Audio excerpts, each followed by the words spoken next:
Oh my, what do I have here? Well, what I've got here is a used truck that I am looking to purchase.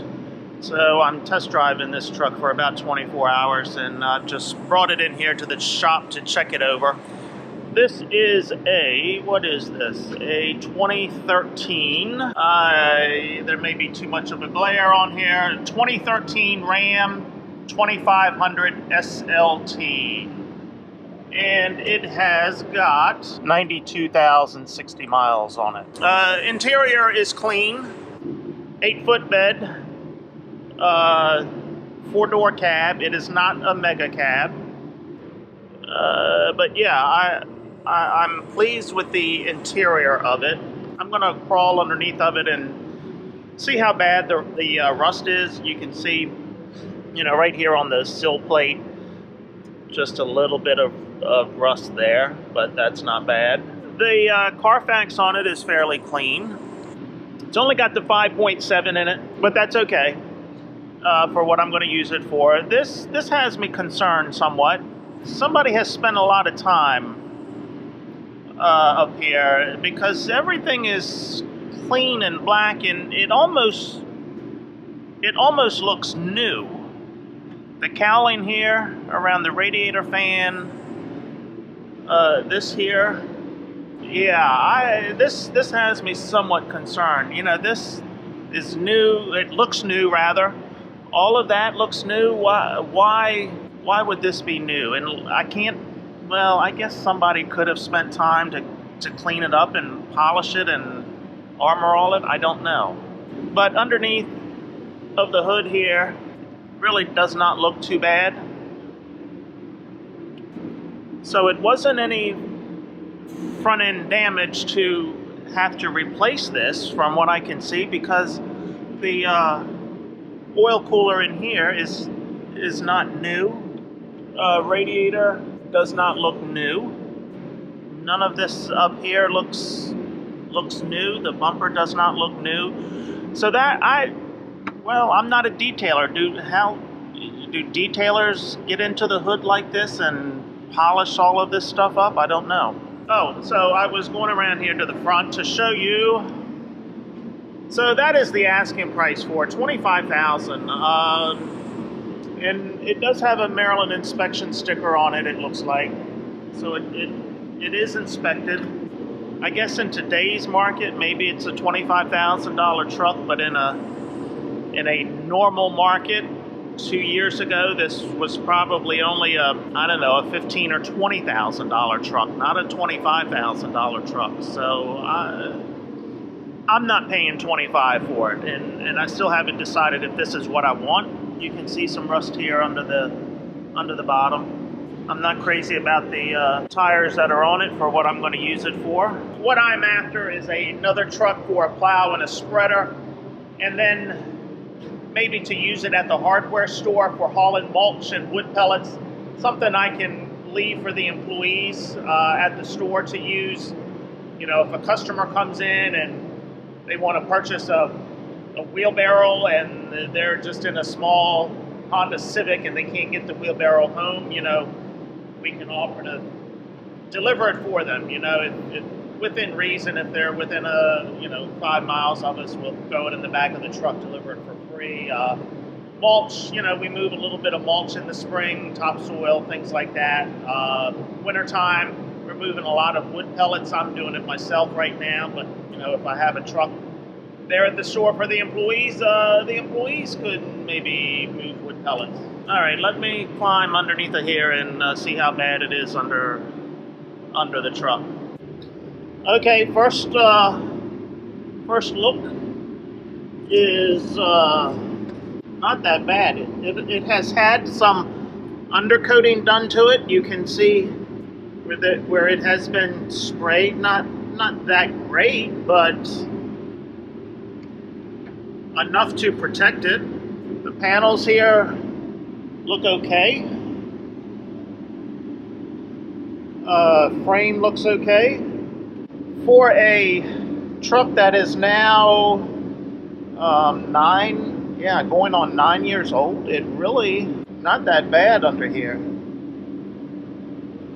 You can see here where it has been sprayed with undercoating. A little bit of rust right here, but I mean, it's really nothing. Bed frame looks good. Got a little bit of dripping around the transmission pan here. But hell, as you saw in the Cadillac, I've got dripping transmission fluid on that as well.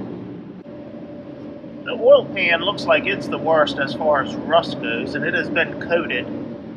All right, well, this is what I see as the worst, is right under here, under the doors, this panel here. And it's still good and solid. It's just some surface rust there. Front axle here is got more rust than I'd like to see, both sides. Same thing here on this side, under the door sills. But again, that's mainly surface. It's still good, solid there. Hell, this is normal even on my two trucks. If you don't pull this sleeve out, this goes from 2.5 to 2 inch, and this is a sleeve that slides in there. If you don't pull this sleeve out regularly, keep it clean, it's going to rust up in there. So that sleeve is rusted up in there, but that's fine because everything I have is 2 inch that will slide right in there. The bumper on the inside has some surface rust on it, but really on the back end here, it looks good. The bed is not beat up and banged up. It's got a 5th wheel hitch in it. Of course, it doesn't have the old man step on here. I'd have to put an old man step on it. And it does not have a gooseneck hitch. But for the most part, the bed is fairly clean, so maybe this truck just did a lot of camper pulling. I'm surprised the truck was not lined, since the underside has some type of coating on it. There was no bed liner put in the truck. Somewhat surprising. That should just be standard equipment, in my opinion, is a bed liner sprayed in. I don't know what this button is for, this tire light load inflation. And there's no owner's manual in here to tell me what that is. This is the first time I've seen this on a Ram, so they must have gotten rid of that button in later years, because I have not seen it on any other vehicle. Same setup, same interior as my 2016 as far as here. Of course, my 2016 doesn't have the seat in the back.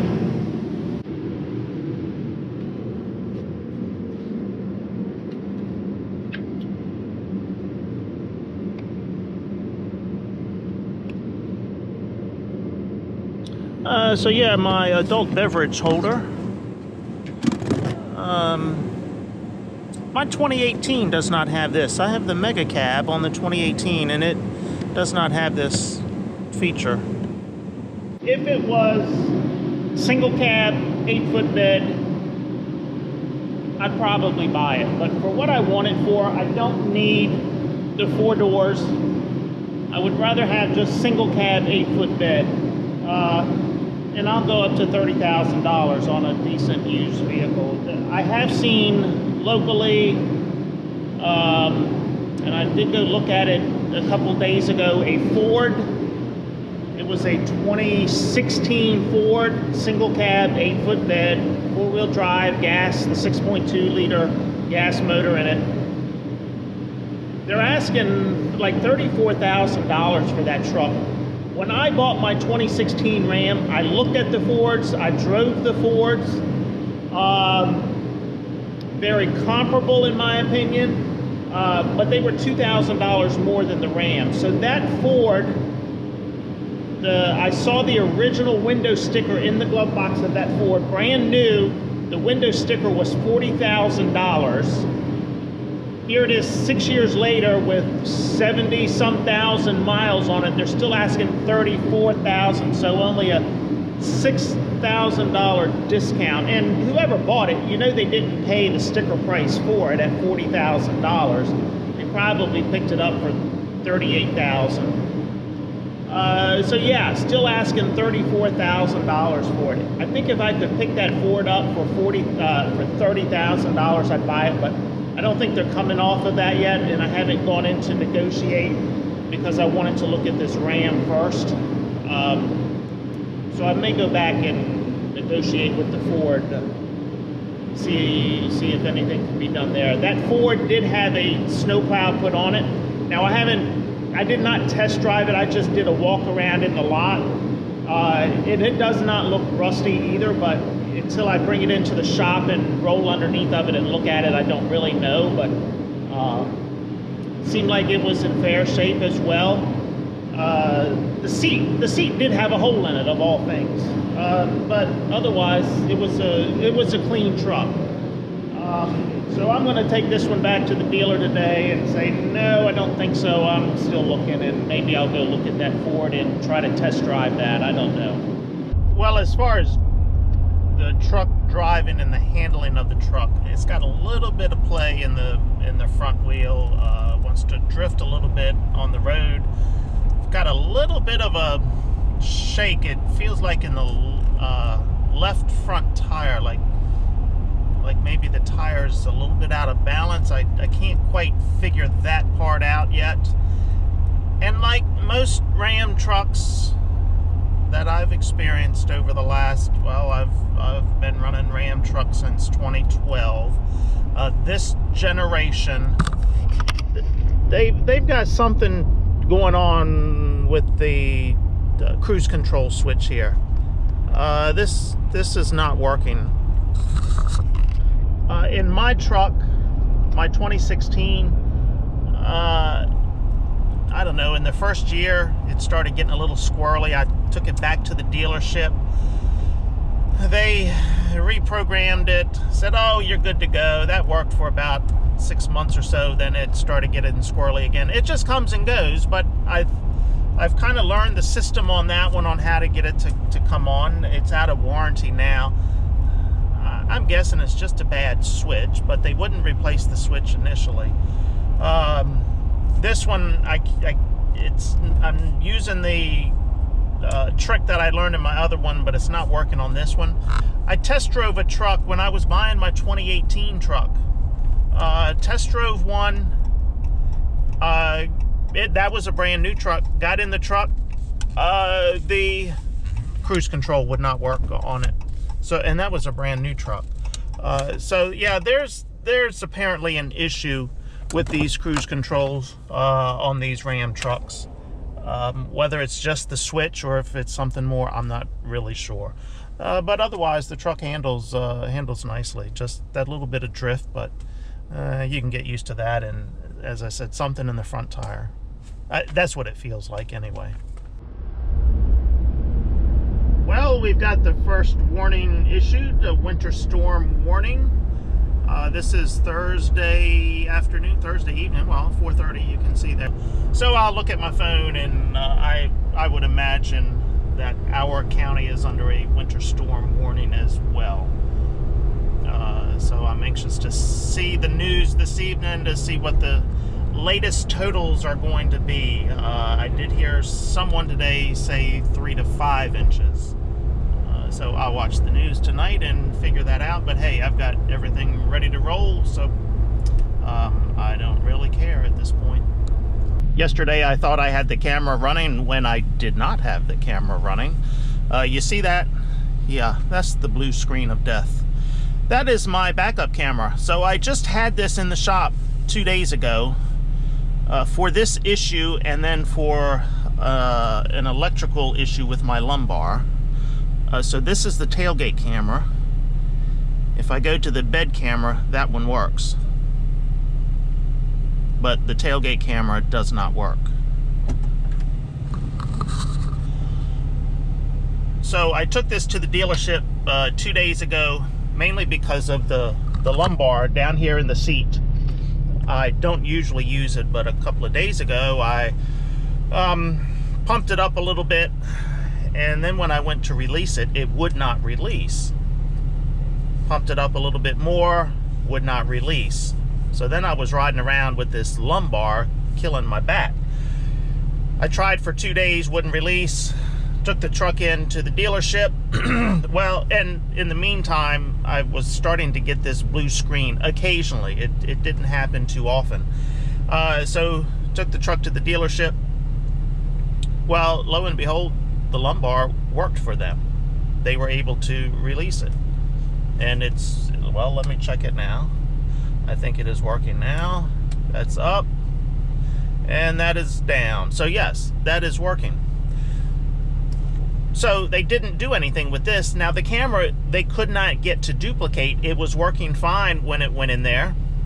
But they went ahead and replaced the tailgate camera anyway. Which, as you can see, that did not fix the problem.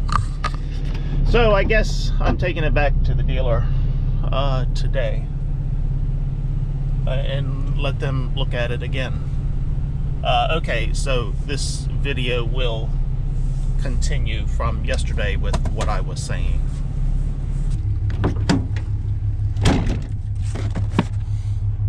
The wire is not pinching anywhere there.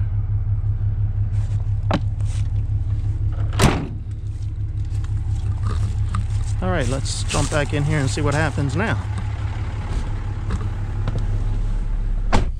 And if we go to reverse, still nothing. Okay, well, I don't know what it is. But I guess it's going back to the dealer. But it's not happening tomorrow. Okay, hey, once I burn this cardboard, it's going to be adult beverage time. And see what I've got? A customer has given me some moonshine with peaches in it, and I love peaches. So, yeah, I've got a great adult beverage tonight. Great customers we've got. Oh, boy. All right, it's cardboard burning time and then moonshine time, and I'm going to say, see ya! See ya!